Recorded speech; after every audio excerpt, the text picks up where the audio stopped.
Hey everybody, and welcome to Daily Card Reading for Friday, May 30th of 2025.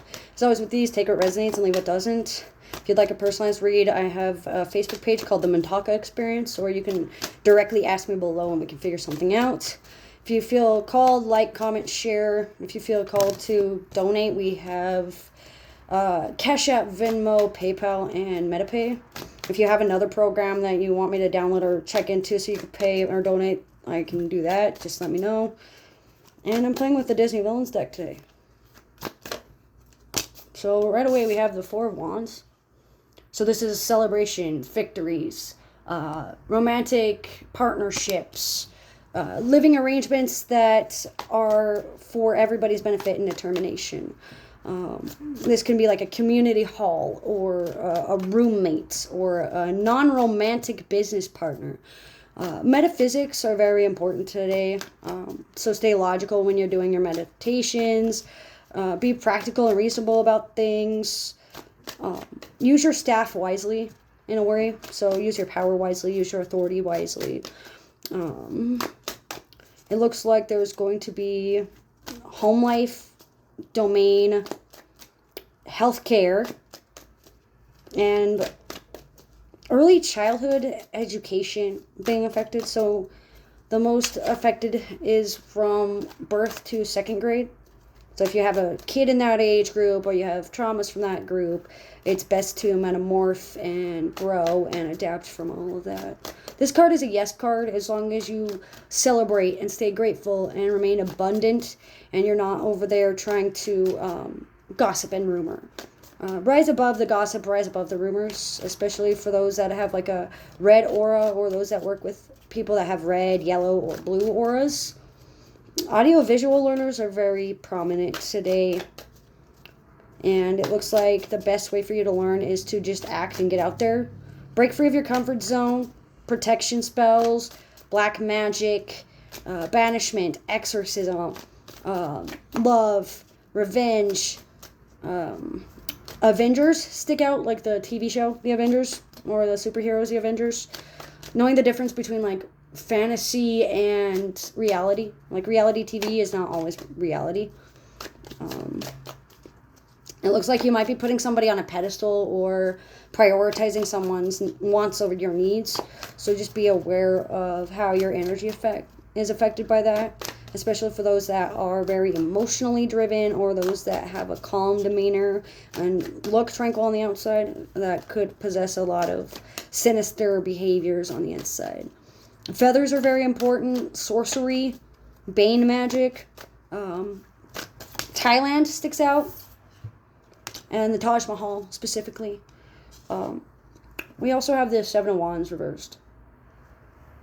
So there's a high defense going on due to being guarded or due to you clearing the path out because you've done something within the last 4 weeks that has allowed you to clear the path out to celebrate. There's a manifest happening. There's a wish being fulfilled.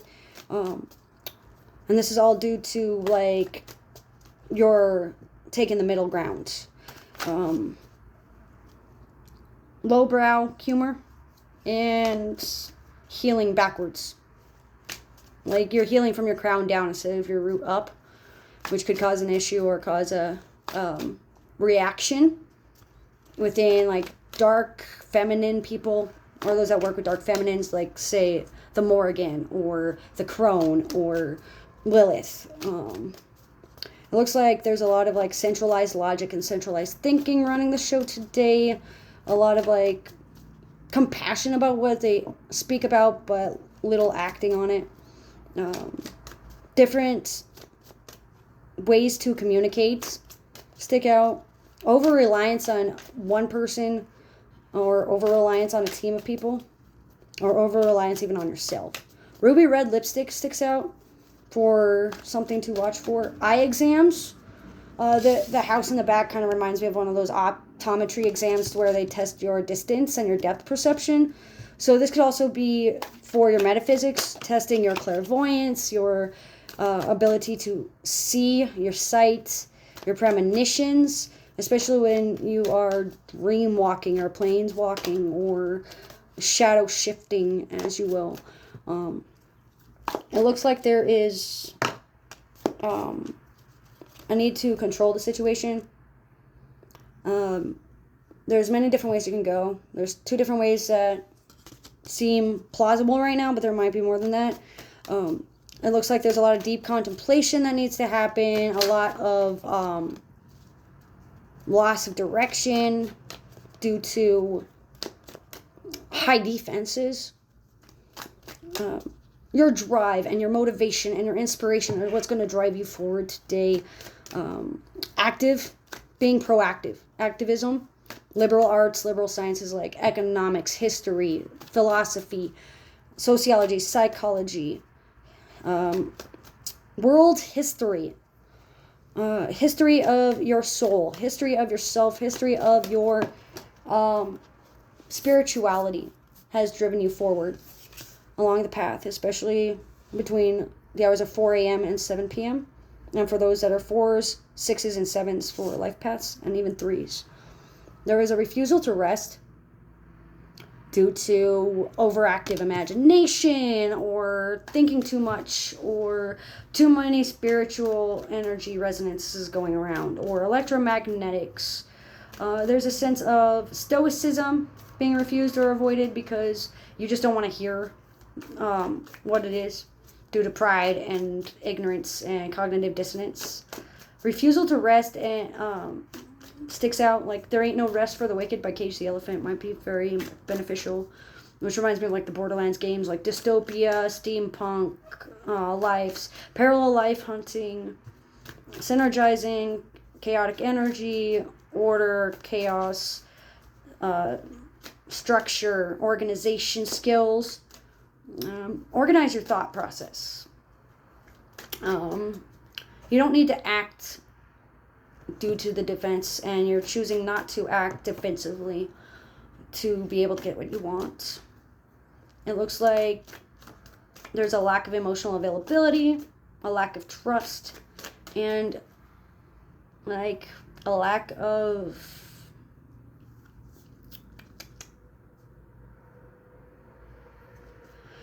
like heavy impact today. So you're driving yourself batty, you're driving yourself crazy, you get to drive yourself. Autonomy sticks out. So you get to choose your path. There's many different ways you can move this and navigate. As long as you know that you can always move on and come back to it when your mind is better. Because it feels like someone's mind is situated, and until they get out of that mindset or they break the habit or they change their perception, it might be stuck the way it is. Power and authority wounds, as well as fatherhood wounds, darker masculine energy like Hades and Satan and Lucifer, and Ganesha sticks out as well. There's some form of like power grab, a power source that you can grab a hold of as long as you rest your mind. But don't become so restful that your mind wanders the wrong way. Too much time on your hands creates for a very nasty fall. That's what I'm getting. That's especially true for those that wake up between the hours of 3 a.m. and 6 in the morning, 7 in the morning. And your most affected hours are going to be like from 3 in the morning until about 4 minutes before you go to bed, it looks like. Due to like some scarring or some spiritual scars going on. Animalistic guides, animosity, devilish deeds, and demonization. As well as like demon gods can help. Don't speak unless you know exactly what you're saying. Don't open your mouth if you don't know. Dunning-Kruger effect is going to be the most used today for those that have narcissistic tendencies. But that's what I'm getting. Daily card read for today, May 30th, Friday, 2025. As always with these, take what resonates and leave what doesn't. Thanks for joining.